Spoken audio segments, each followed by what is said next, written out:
On arrive au pressoir. Ici c'est le pressoir d'Eugène. À la différence de ceux qu'on a pu filmer préalablement, c'est des pressoirs motorisés.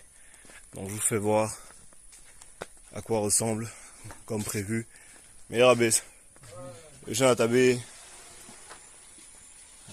Il est pas là, il est à la maison. Eugène.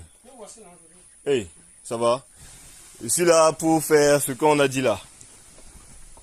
Décale-toi. Voici le nouveau. Ça c'est le nouveau moteur. Hein. Ok.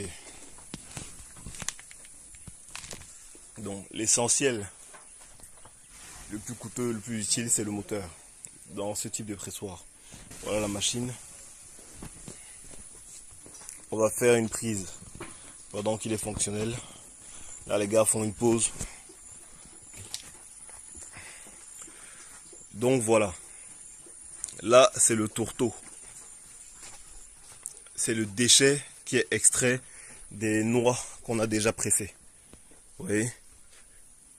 Donc ça s'extrait à la main avec la pelle, puisque le déchet sort d'ici et tombe là.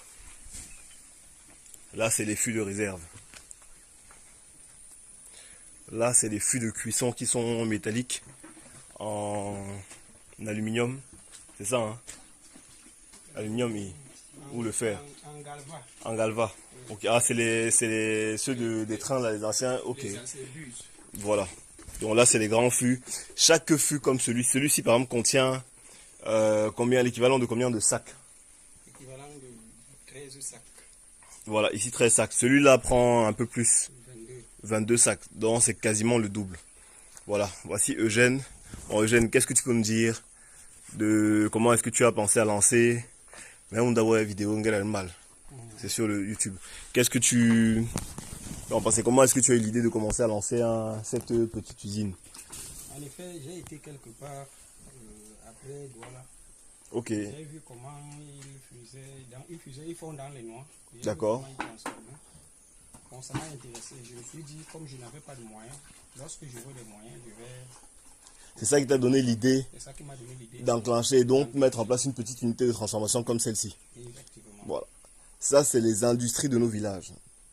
Par rapport à celle de Martial qui est quasiment une exception, même au pays, puisque lui, il a une structure qui est quand même hyper industrialisée. Là, c'est ce qui est l'équivalent des usines chez nous. Et c'est ce qui est aussi le moteur de création de valeur dans nos contrées. Donc voilà. Quand on fait le tour, ça commence par la recouverture de manière à ce que la pluie ne puisse pas nuire. Vous voyez, et on est toujours entouré de verdure pour pouvoir avoir du bois, avoir des